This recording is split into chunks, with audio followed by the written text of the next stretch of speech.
안녕하세요. 오늘도 사연살롱을 찾아주셔서 감사합니다. 저는 50대 중반의 여성이에요. 제 과거를 돌아보니 저도 이래저래 많은 일을 겪으면서 여기까지 왔더라고요. 저는 대학교 2학년 때까지 크게 어려움을 모르고 사랑 많은 부모님 아래서 마냥 행복하게 살았답니다. 아버지는 좋은 회사에 다니셨고 어머니는 저와 남동생 교육에 관심이 많은 전형적인 주부였어요. 동생은 공부하는 것도 좋아하고 학교에서 전교에 손꼽는 수재였지만 저는 공부보다는 친구들과 노는 걸 좋아했고 가만히 있는 것보다는 활동적인 편이었어요. 학교 성적도 중위권 대학을 갈 정도만 유지했었죠. 엄마는 제가 조금만 열심히 하면 더 잘할 수 있다고 하면서도 사람마다 다 갖고 태어난 게 다르니 어쩌겠니? 수영이 너는 친화력이 좋고 활발하니까 그거에 맞는 일 찾아서 잘 살면 돼. 그럼 내가 누군데 걱정하지 마 엄마. 나 잘 먹고 잘 살 자신 있어. 저는 대학에 들어가서도 같은 과 친구들과 어울려서 미팅하고 단체 활동하는 걸 더 좋아했어요. 그게 제 삶의 낙이었고 즐거움이었거든요. 하지만 2학년이 되고 얼마 안 돼서 아버지가 뇌출혈로 갑자기 쓰러지셨어요. 수술 후 엄마가 지극정성으로 간호하셨지만 다시는 일어나지 못하셨어요. 그때까지 아무런 염려 없이 살던 저는 처음으로 큰 충격을 받았고 순식간에 집안의 가장 노릇까지 하게 됐어요. 남동생은 한창 공부할 고등학생이었고 엄마는 사회생활을 해보신 적 없었으니 제가 나서야 했고요. 아버지를 잃은 슬픔이 채 가시기도 전에 저는 평소에 잘 알고 지내던 선배를 통해 일자리를 얻었어요. 작은 회사의 잡무를 돕는 일이었는데 감사하게도 제 사정을 알고 학교에 다니면서 시간제로 일할 수 있게 해주셨어요. 선배, 너무 고마워요. 진짜 힘들고 막막해서 학교를 그만둬야 하나 고민도 많았거든요. 진짜 이 은혜를 어떻게 갚아야 되죠? 은혜라니 힘들 때 다 서로 돕고 사는 거지. 네가 나 동아리에서도 과에서도 얼마나 잘 챙겨줬는데 다 네가 한 만큼 돌아온 거야. 힘들겠지만 성적도 좀 신경 써. 그래야 졸업하고 직장 들어가기 쉽잖아. 너 어렵다고 중도 포기 말고 어머니랑 동생 생각해서라도 끝까지 힘내야 돼. 알았지? 저는 그렇게 선배와 과 친구들의 격려와 도움으로 생활비를 벌며 공부를 했어요. 졸업 후 저는 중견 규모의 여행사에 들어갔어요. 당시 해외여행을 가는 사람들이 늘어나면서 여행사도 많아졌거든요. 제가 잘할 수 있을지 걱정도 많이 됐었는데 전에 회사에서 아르바이트를 했던 게 꽤 도움이 많이 되더라고요. 거의 심부름이나 마찬가지였던 일인데도 일머리가 생긴다고 해야 되나요? 그런 게 되니 정말 경험해본 건 무시 못하겠다 싶더라고요. 제가 취직을 하고 나서부터 엄마도 동생도 마음을 놓았어요. 수영이 너한테는 미안하지만 이제야 한시름 놓이는구나. 준영이 내년에 대학 들어가고 지금보다 또 나아질 테니 그때까지만 참고 나중에 너 하고 싶은 대로 하고 살아. 엄마, 나 지금 엄청 좋은데? 내가 이렇게 집안의 의지가 되니까 그것도 기분 좋고 지금 하는 일도 내 적성에 잘 맞아서 좋아. 엄마가 그랬잖아. 내 성격에 맞는 대로 잘 살 거라고. 나 지금 그러고 있어. 그러니까 미안하다고 하지 말고 엄마도 이제 쇼핑도 다니고 친구들도 만나고 재밌게 살아. 엄마는 아빠가 돌아가신 다음부터 저희도 모르게 마트에 나가서 아르바이트도 하시고 엄청 절약하며 사셨어요. 그러면서도 항상 저와 동생의 건강과 미래만 걱정하셨죠. 엄마의 마음을 알고 있던 저는 짠하고 속상했지만 티내지 않고 더 밝고 씩씩하게 생활했어요. 안 그러면 엄마가 또 걱정만 하실 테니까요. 회사가 제 적성에 맞는다는 건 사실이었어요. 저는 여행 상품 기획을 맡아서 전국뿐 아니라 해외도 꽤 출장을 갔고 거기서 사람들을 만나고 여기저기 다니는 게 재밌었거든요. 물론 일이니까 힘들 때도 있고 스트레스도 받았지만 제가 만든 스케줄대로 많은 사람들이 관광지에 와서 좋은 시간을 보낸다고 생각하면 그렇게 좋을 수가 없었어요. 그렇게 일에 빠져서 시간 가는 줄 모르고 지내는 사이에 동생은 대학에 들어가서 1학년 공부한 후 군대를 가게 됐고 저는 대리로 승진하게 됐어요. 김 대리는 일만 할 거야. 이제 남자 만나서 연애도 하고 결혼 준비도 슬슬 해야지. 차장님, 그런 말씀 하실 거면 남자부터 소개시켜 주고 하세요. 저는 회사 사람들이 왜 솔로로 혼자 지내냐고 제 사생활을 간섭할 때마다 기분이 좋지는 않았지만 농담처럼 잘 넘기곤 했어요. 그런데 제 나이가 30 코앞이 되자 엄마도 걱정을 하셨어요.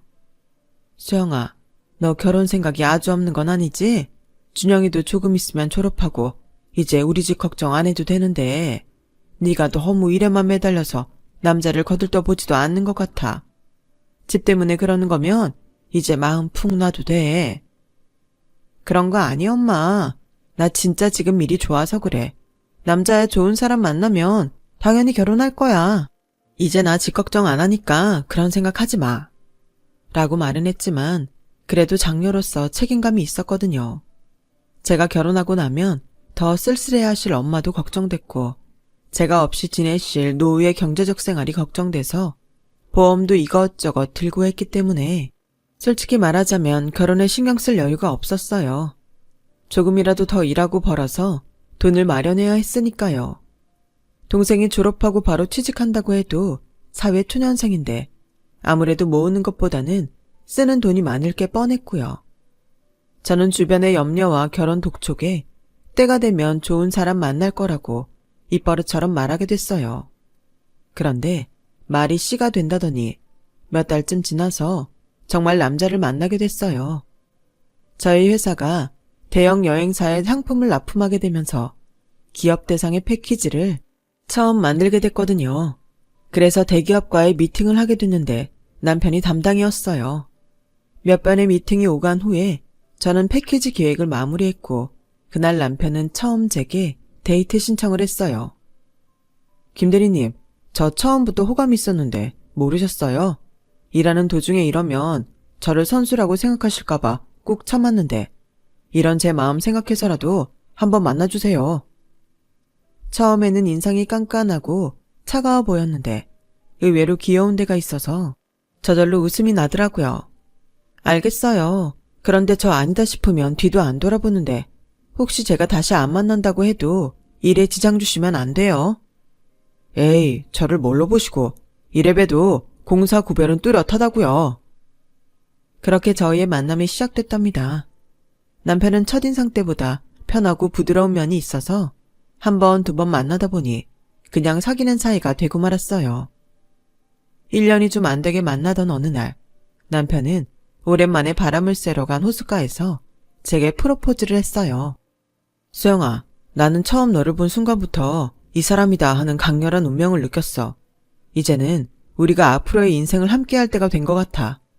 결혼하자. 너하고라면 평생 행복할 자신 있어. 일할 때 빼고는 평소 좀 우유부단했던 사람인데 박력 있게 말하는 모습을 보니 정말 확신이 있나 보다 했어요. 남편은 제게 운명을 느꼈다고 했지만 저는 사실 아니었고 호감을 느낀 것도 몇 번 만나다 보니 인상과 달랐던 게 좋아서였기 때문에 그런 말들이 좀 부담스러웠어요. 게다가 2번 정도 남편 어머니를 잠깐 뵌 적이 있는데 굉장히 화려한 분이어서 다가가기 어렵게 느껴졌어요. 그런 점들 때문에 바로 대답하기 어려웠던 저는 망설이기만 했죠. 제가 대답을 하지 않고 만나는 것도 핑계대며 자꾸 미루자 남편은 퇴근 시간에 장미꽃다발을 들고 제 회사 앞에 와서 다시 청혼을 하더라고요.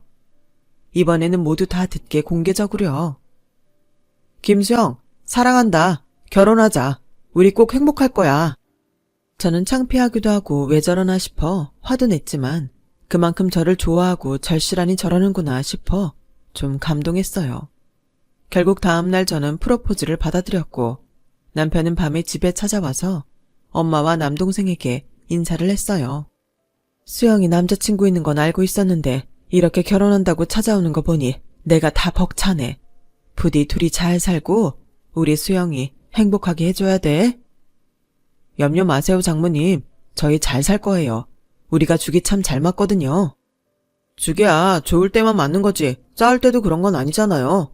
아무튼 우리 누나 힘들게 하면 그때는 알아서 해요. 처남, 나는 형제가 없어서 좀 외롭게 컸거든. 앞으로 동생처럼 생각할 테니까 날 형이라고 불러. 그런 건 시간이 좀 지나야죠. 라며 동생은 좀 시큰둥하게 대했지만 그래도 제 결혼을 축하해줬어요. 저희는 결혼식장 예약이 가장 빠른 날짜를 잡고 초고속으로 준비를 해서 결혼을 했어요. 정말 정신없이 시간이 지나가서 뭘 어떻게 했는지 지금도 거의 기억나는 게 없을 정도였어요. 이제 와서 돌이켜보면 그때 차근차근 준비했더라면 시어머니나 남편에 대해 더 잘 알 수 있었을 거고, 그러면 제 인생이 바뀌었을지도 모른다는 생각이 들기도 해요. 결혼하고 보니 제가 시집살이를 해야 될 사람이 시어머니 말고도 또 있었어요. 남편도 아버지가 일찍 돌아가셔서 홀어머니라 친정엄마처럼 잘 보살펴 드려야겠다고 마음먹었거든요. 그런데 남편의 이모, 그러니까 시어머니 여동생이 꼭 같이 따라붙더라고요. 오히려 간섭이 더 심할 지경이었어요. 예, 너는 눈이 어디 달렸길래 이런 그릇을 골랐니? 이거 백화점에서 파는 건 맞아? 어디 도매상에서 산 거 아니야? 넌 젊은 애가 센스 없게 식탁이랑 소파를 이런 걸 들여놨니? 물건 보는 눈이 없어도 너무 없네. 라며 주말마다 몰려와서 시이모가 잔소리를 하고 나면 시어머니가 우리 친구들 만나러 가게 용돈 좀 줘. 명색이 며느리 본 사람이 시시한 턱을 낼 순 없잖아. 알아서 우리 얼굴 먹칠 안 할 만큼 줘야 된다. 이런 식으로 한 달도 넘게 계속 저의 자존심을 짓밟으며 돈을 타갔고, 처음에는 좋게 넘어갔던 저도 결국 터지고 말았어요. 어머니 이제 그만하실 때도 되지 않았어? 우리가 용돈 드리기로 한 게 있는데 자꾸 따로 달라고 하시면 생활비에서 나갈 수밖에 없잖아. 당신은 왜 가만히 보고만 있어? 갑자기 왜 이렇게 화를 내? 깜짝 놀랐잖아. 엄마랑 이모가 관심이 좀 많긴 하셔. 내가 돈 얘기는 해볼게. 라며 제가 화낸 것만 기분 나빠하더라고요. 기가 막히긴 했지만 일단 지켜보기로 했어요. 하지만 그 후에도 시어머니와 시이모는 아무 때나 집에 들이닥쳤고 올 때마다 용돈을 타갔어요. 심지어 제 화장품 중에 새 거가 있으면 그것도 가져갔고요. 남편과는 계속 싸우게 됐어요. 엄마랑 이모를 놔둬라 어쩌라는 거야. 내가 묶어놓고 당신한테 오지 말라고 해. 그리고 당신 너무 무섭다. 원래 이런 사람인데 그동안 가면 쓴 건가? 솔직히 내가 중간에 끼어서 이게 뭔가 싶네. 이러려고 결혼한 게 아닌데. 누가 할 소린지 모르겠네. 뭐? 우리가 행복할 거라고? 잘 살 수 있다고? 이게 신혼이야. 시이모는 볼 때마다 트집 잡고 시어머니는 돈 달라고 하는데 어떤 사람이 화를 안 내? 생활비가 모자라도 돈을 드리라는 당신이 이상해. 아, 몰라. 나한테 더 이상 이러지 마. 나도 힘들다니까.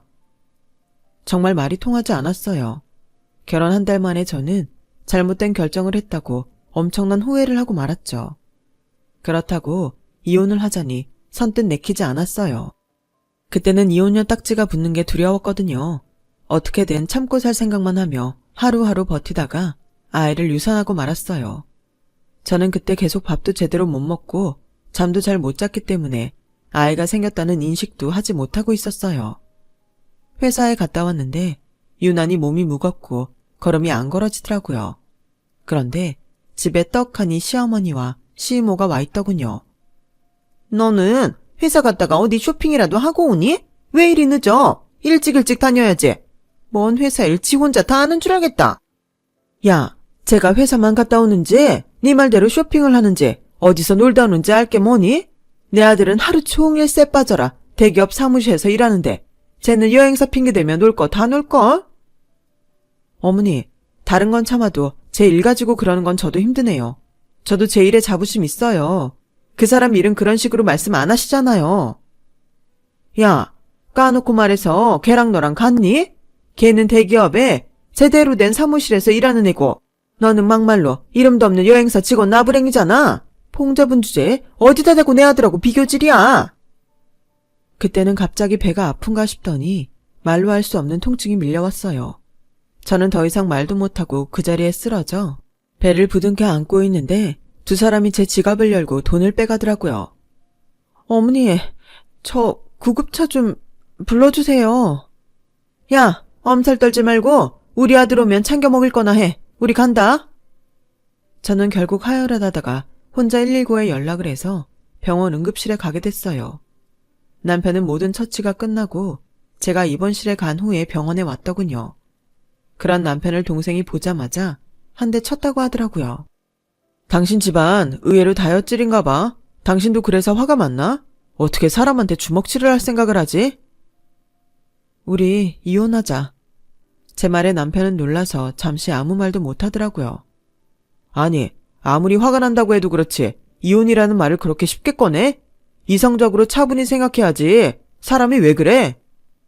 그러니까 이혼하자고. 당신 어머니나 이모가 어땠는지 생각도 안 하고 무조건 나나 우리 집안이 어쩌고 저쩌고 하는 소리도 듣기 싫고 당신이 우리 집 오지 말아라. 과한 용돈 요구하지 말아라. 그런 말도 제대로 못하는 것도 싫어. 무엇보다 이런 상태로 평생 살 자신이 없어. 내가 왜 이렇게 실려와야 했는지, 당신 어머니가 아파서 쓰러진 나를 두고 뭐라고 했는지 다 듣고도 이러는 거면 나는 희망이 없어. 당신한테 연락한 지가 언젠데 이제 와놓고 자기 맞은 것만 분한 거잖아. 그런 사람을 믿고 내가 어떻게 살아? 제 단호함에 놀란 남편은 놀라서 멍하니 보더니 저를 붙잡고 사정하더군요. 수영아, 이러지 마. 나도 엄마랑 이모가 지나친 거 알아. 근데 내가 말해도 안 되는 거 어떡해. 내가 좀 더 당신한테 신경 쓸게. 그리고 당신이 기분 나빠하는 말은 하지 않을게. 한 번만 참아. 응? 앞으로 정말 이런 일 없을 거야. 나 당신 없으면 안 돼. 잘 알잖아. 저는 그 말에 또 한 번 넘어가고 말았어요. 저렇게까지 미안하다고 사정하는데 앞으로는 잘하겠지. 그런 마음이 있었죠. 그 후 시어머니와 시이모가 좀 달라지기는 했어요. 전처럼 아무 때나 찾아와서 잔소리를 늘어놓지 않았고 용돈도 저희가 매달 계좌로 보내드리는 것만 받았어요. 친정엄마가 전보다 더 자주 저희 집에 와서 저를 챙기셨기 때문에 눈치를 보는 것도 있었죠. 하지만 그것도 오래가지 못했어요. 제 버릇 걔 못 준다고 몇 달 지나고 나니 예전으로 돌아가더라고요. 하루는 제가 미팅이 취소돼서 일찍 퇴근을 하고 집에 왔더니 주차장에 시어머니 차가 있더라고요. 엄마도 온다고 하셨기 때문에 세 분이 같이 있나 보다 하고 집에 들어갔는데 현관문이 열려있고 시어머니 목소리가 들렸어요. 하유, 늦바람이 무섭다더니 사부인 아주 정신이 나가셨네. 엄마는 얼마 전 친구분 소개로 사별한 남자분을 만나고 계셨어요. 싫다는 엄마를 저와 동생이 만나보라며 막 밀었어요. 엄마, 좋은 사람 만나서 행복한 노년 보내. 우리 걱정만 하면서 살지 말고. 누나 말대로 해. 좋은 사람이면 만나는 거 찬성이야. 제가 시어머니나 시이모한테 그런 얘기를 한 적이 없는데 두 사람이 알고 있는 걸 보면 남편이 한 것 같았어요. 이런 촌스러운 목걸이를 요새 누가 해? 이제 보니 새애기 안목이 사부인 쏙 빼다 박았네. 어째 그리 모녀가 쌍으로 시골스럽지? 저기요, 우리 언니 말 흘려듣지 말고 똑바로 서서 들으세요. 그리고 오늘 바닥 닦았어요. 여기 끈적거리는데. 저는 더 이상 들어줄 수가 없어서 현관문을 쾅 닫으며 들어왔어요. 지금 뭐들 하시는 거예요? 엄마가 왜 우리 집 바닥을 닦아요? 주말도 아닌데 주인도 없는 집 와서 누구한테 막말이에요. 엄마, 저런 말을 그냥 듣고만 있으면 어떡해. 뭐라고 해야지. 어머 얘, 너 어른들한테 그게 무슨 말버릇이니? 사부인, 제 하는 거 봤죠? 도대체 집에서 교육을 어떻게 시키면 집에 온 시댁 어른들을 보고 주인 없는 집소리를 하고 이렇게 큰 소리를 냅니까? 아니면 애가 원래 글러먹은 거예요? 라며 시어머니가 나를 인신공격하자 가만히 있던 엄마가 우리 애가 뭐 틀린 말 했습니까? 아무리 들어도 맞는 말인데요. 제가 안 왔으면 두 분이서 거실 난장판 만들고 화투나 치면서 애 복장 다 뒤집었을 텐데 그게 안 돼서 기분이 나쁘셨나요? 얘 말 들으니 오늘 오시기로 한 날도 아니고 이 서방이 집 열쇠를 준 모양인데 아무리 시댁 어른들이라도 이 집 주인은 우리 수영이하고 이 서방이지 사부인은 아니죠. 우리 애는 틀린 말은 안 하는 애예요. 그리고 잘못된 게 있으면 바로잡는 게 맞지. 무조건 예의해야 돼요. 지금이 조선시대도 아닌데.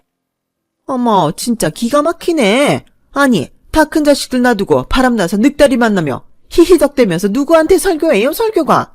천박한 옆에 내 주제에. 이모님, 말씀이 지나치시네요. 그리고 그렇게 촌스럽다, 천박하다 하시면서 왜 제 목걸이하고 반지는 끼고 계시는 건데요? 이리 돌려주세요. 야야, 너 다 갖고 가. 네가 준다고 해도 이딴 거 100개도 안 가져. 라더니 목걸이와 반지를 빼서 제 얼굴에 집어 던졌어요. 그 난리를 치는데 남편이 오자 시어머니와 시이모는 약속이라도 한 듯 그 자리에 주저앉아서 펑펑 울며 땅을 치더군요. 세상에, 모녀가 쌍으로 우리를 거지 취급하고 주인 없는 집에 왔다며 도둑 보듯 하질 않나. 성우가 나 너무 힘들다. 정말 나도 지겨워서 못 살겠다. 당신도 그렇고 장모님도 좀 너그럽게 대해주시면 안 돼요. 그 말에 너무 열이 받은 제가 화를 내려는데 엄마가 호통을 치셨어요. 안 되겠네. 도대체 누가 누구 보고 지겹다고 하는 건가? 자네는 이런 게 자네가 말한 행복한 삶이야? 내 딸 데려다가 자네 엄마랑 이모 변덕이나 받아주게 만들어? 그래놓고 수영이 탓을 해? 가자 수영아.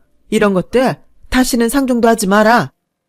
나 참 적반하 정도 유분수지? 볼 것도 없는 집안 딸 받아줬다가 별 희한한 꼴을 다 본다. 성우가 내가 뭘 했어? 가진 것도 없고 별 볼 일 없이 사는 거랑 엮이지 말랬지? 이거 봐. 좋은 끝이 없잖아. 엄마는 시댁 식구들이 길길이 뛰는 사이에 차곡차곡 짐을 챙기시더니 제 손을 붙잡아 저를 데리고 나오셨어요.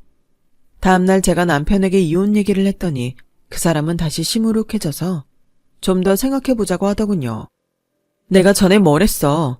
다시 이런 일 있으면 안 산다고 했잖아. 그런데 당신도 시어머니 시이모도 다 안 변해. 절망적이야. 그래도 좀 더 생각할 시간을 갖자. 저희는 잠시 따로 지내기로 했어요. 희한하게도 별거를 시작하면서부터 회사 일이 잘 풀리기 시작하더군요. 제가 원했던 대형 여행사 해외팀으로 옮기게 됐거든요.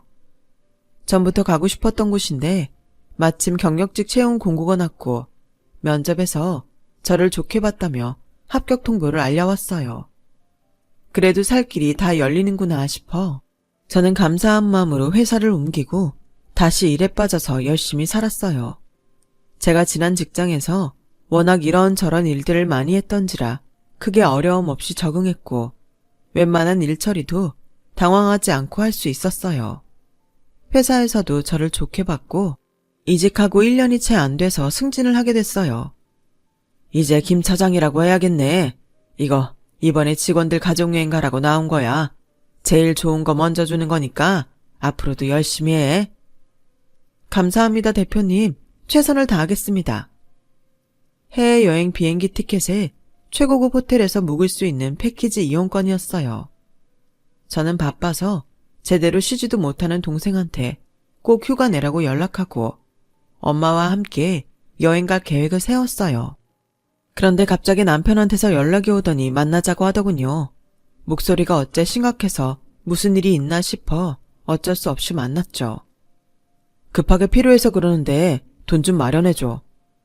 어디 맡겨놨어? 급하다고 하면 내가 돈을 줘야 돼? 우리 아직 부부잖아. 너무 이러지 말라고. 사람이 사정을 하면 좀 들어줘야지. 됐어. 난 그럴 필요를 못 느끼겠어. 그리고 말이 나왔으니까 말인데 이제 이혼하자. 나는 다시 당신하고 살 마음 없거든. 이혼이라는 말 쉽게 하지 말고 이렇게 부탁할게. 진짜 필요해서 그래. 그럼 무슨 일 때문인데 받을 수 있을지 모를 돈을 빌려달라는데 이유는 알아야 될 거 아니야. 됐다. 넌 진짜 이기적이야. 라며 남편은 끝까지 말을 안 하고 돌아갔어요. 그리고 저희 가족이 여행 가기 하루 전에 갑자기 경찰서에서 전화가 왔어요. 시어머니와 시이모가 저와 엄마를 찾는다는 거였어요. 그분들이 시어머니 시이모님은 맞는데 저희랑 지금 왕래가 없거든요. 왜 우리를 찾는지 모르겠네요. 이분들이 부동산 사기로 돈을 떼먹고 돌려주지 않아서 피해자들이 고소장하고 진정서를 접수했어요. 저희는 그런 일하고 관계 전혀 없어요. 근데 왜 저희를 찾는데요? 그쪽에서 돈을 해결해 줄 거라고 하는데요. 정말 어이가 없고 기가 막히더군요.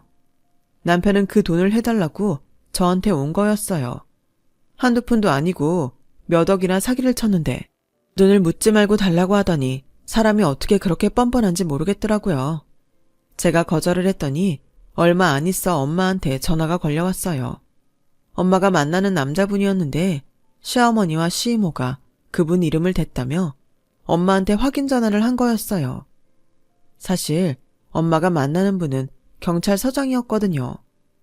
제가 그건 남편한테도 말하지 않았는데 어떻게 알고 엄마가 만나는 분 얘기까지 꺼낸 거였어요. 저는 더 이상 참을 수 없어서 두 사람이 있다는 경찰서로 갔어요. 시어머니와 시이모는 조사를 받다가 저를 보더니 벌떡 일어나서 제 두 손을 잡고 눈물을 찍어내고 쇼를 하더라고요. 아유, 우리 애기가 이렇게 왔네. 정말 고맙다, 새아가.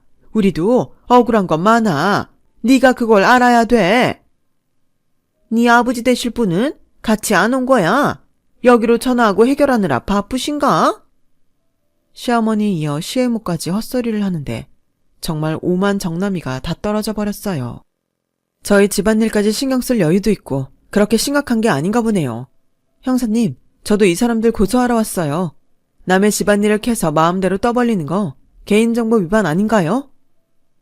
제가 세게 나오자 두 사람은 얼굴이 파랗게 질려서 어쩔 줄 모르더군요. 이것들 봐요. 내가 왜 댁들이 사기친 돈을 갚아요? 뭐? 새아가? 우리 애기? 내가 사는 동안 그런 말 한 번이나 들어봤으면 몰라. 이제 와서 왜 친한 척이에요? 그렇게 우리 엄마 바람났다만 모욕하고 난리를 치더니 자기들 급하니까 아버지 되실 분이라고요?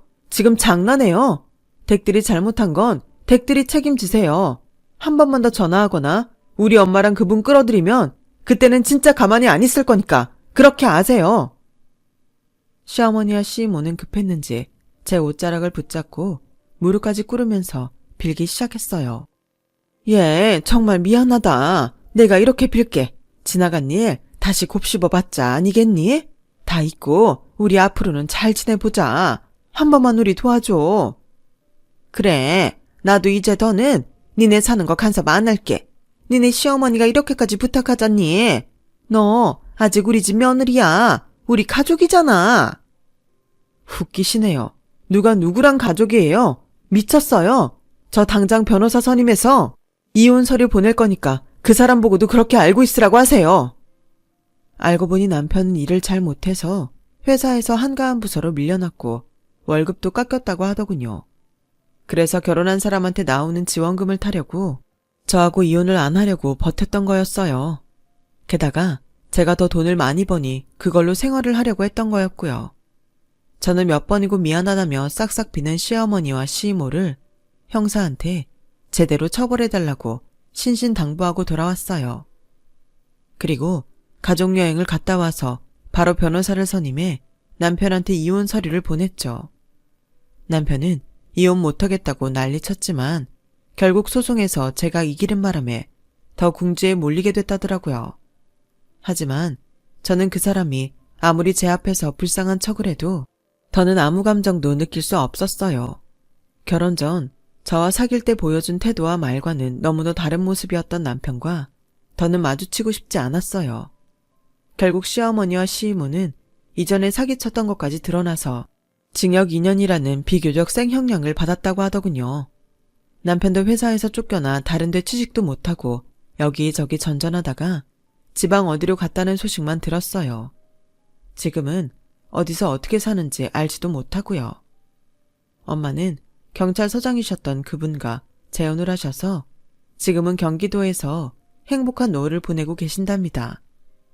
저도 재혼을 해서 예쁜 딸아이를 둔 엄마가 됐고요. 다시는 결혼 안 한다고 했는데 정말 착하고 좋은 사람을 만나서 이제야말로 평범한 결혼 생활을 하고 있어요. 제 이야기는 여기까지예요. 지금까지 들어주신 분들 모두 건강하시고 매일 행복하시길 바랄게요. 감사합니다. 여러분, 사연 댓글에 응원과 현명한 조언 부탁드려요. 좋아요와 구독은 저에게 큰 힘이 됩니다. 오늘도 좋은 일 가득하세요.